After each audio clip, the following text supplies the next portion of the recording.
Hello' everyone, Eid মুবাৰক। আপোনালোক সকলোকে মোৰ ইউটিউব চেনেল মেহেৰছ ৱৰ্ল্ডলৈ স্বাগতম জনাইছোঁ। আজি যিহেতু ঈদ আছিলে, ঈদৰ কাৰণে মই ৰসগোল্লা বনাইছিলোঁ। ভাবিলোঁ তাকে আপোনালোকৰ লগত শ্বেয়াৰ কৰোঁ। ইয়াৰ কাৰণে মই ল'লোঁ 1 লিটাৰ গাখীৰ আৰু এয়া লৈছোঁ মই ভিনেগাৰ 3 চামুচ আৰু পানী 3 চামুচ মিক্স কৰি লৈছোঁ। এইখিনিয়ে আমি গাখীৰখিনি ফাটাই চানা বনাম।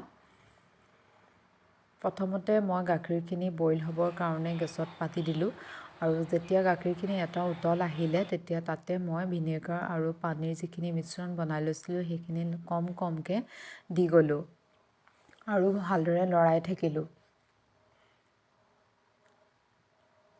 নেমু দিও আপোনালোকে গাখীৰখিনি ফাটাই ল'ব পাৰে, কিন্তু নেমু দিলে কেতিয়াবা ফাটি কেতিয়াবা নাফাটিবও পাৰে, কিন্তু ভিনেগাৰ দিলে বৰ ধুনীয়াকৈ ফাটি যায়। আৰু এয়া চাওক, আমাৰ গাখীৰখিনিৰ পৰা চানাখিনি বেলেগ হৈ গ'ল আৰু এতিয়া এইখিনি মই বেলেগ চাকনি এখনে চাকি পানীটো আঁতৰাই ল'ম।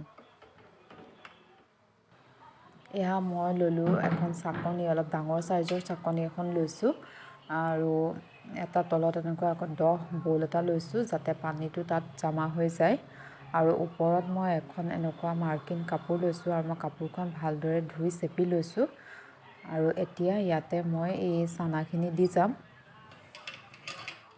যদি আপোনালোকৰ ওচৰত মাৰ্কিন কাপোৰ নাই তেনেহ'লে যিকোনো কপাহী কাপোৰ বা গামোচাও আপোনালোকে ধুই ব্যৱহাৰ কৰিব পাৰিব।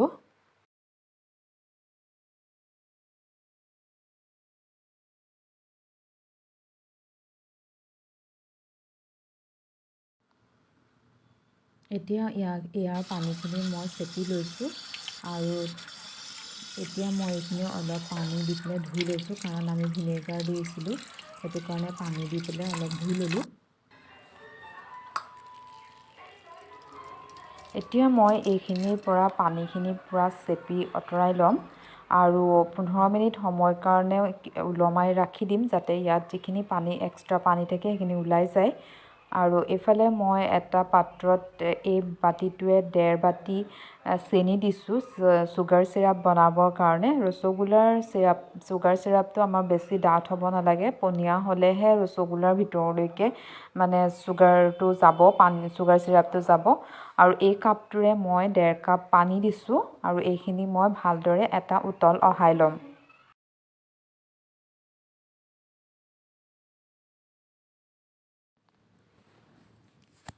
আৰু ইয়াত এতিয়া মই এখন প্লেট লৈছোঁ আৰু ইয়াতে মই চানাখিনি লৈ ল'ম, কাৰণ আমি চানাখিনি অলপ মঠিব লাগিব, কাৰণ শুকানকৈতো আমি লাডু বনাব নোৱাৰিম নহয় জানো। সেইটো কাৰণে এইখিনি মই প্ৰথমতে 5 মিনিটমান সময়টো ভালদৰে মঠিবই লাগিব, যাতে মানে ইয়াৰ পৰা অলপ তেল ছেপাৰেট যেতিয়ালৈকে নহয়। আৰু ইয়াতে মই দি লৈছোঁ আধা চামুচ কৰ্ণফ্ল'ৰ দিলে মানে আমাৰ ৰসগোল্লাকেইটা যেতিয়া আমি চুগাৰ চিৰাপত দিম তেতিয়া ৰসগোল্লাকেইটা কেতিয়াও নাফাটে। আৰু এয়া চাওক, মঠি মই এইখিনি একদম কোমল কৰি পেলালোঁ। আৰু এয়া এতিয়া চাওক, মই লাডু বনাওঁতে মোৰ লাডুকেইটাৰ কোনো ধৰণৰ ক্ৰেক হোৱা নাই। আৰু যদি আপোনালোকে লাডু বনাওঁতে দেখে যে লাডুকেইটা ফাটি গৈছে, তেনেহ'লে এই চানাখিনি আকৌ ভালদৰে মঠি ল'ব, তেতিয়া লাডুকেইটা আকৌ কোমল হৈ পৰিব। আৰু যদি চানাখিনি বেছি শুকান যেন দেখে, তেতিয়াহ'লে ইয়াত অকণমান পানী ছটিয়াই ল'ব আৰু ছটিয়াই ভালদৰে খচি ল'ব।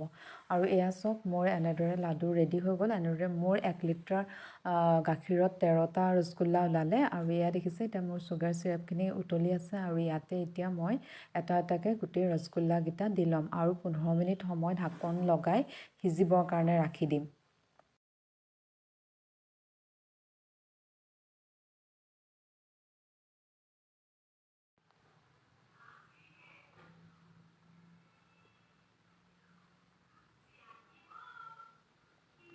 পোন্ধৰ মিনিটৰ পাছত মই গেছ অফ কৰি দিলোঁ আৰু ঢাকন আঁতৰাই চাইছোঁ। এয়া চাওক, মোৰ ৰসগোল্লাকেইটা একদম ডাঙৰ হৈ কিবা ধুনীয়া হৈ ফুলি আহিলে।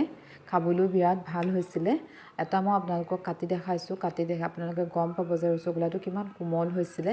আশা ৰাখিছোঁ আপোনালোকে মোৰ ভিডিঅ'টো চাই ভাল পাব, আৰু যদি ভাল পায় লাইক, কমেণ্ট আৰু শ্বেয়াৰ কৰিবলৈ নাপাহৰিব। আৰু লগতে যিসকলে নতুনকৈ মোৰ ভিডিঅ' চাই আছে তেওঁলোকে প্লিজ মোৰ চেনেলটো ছাবস্ক্ৰাইব কৰি দিব।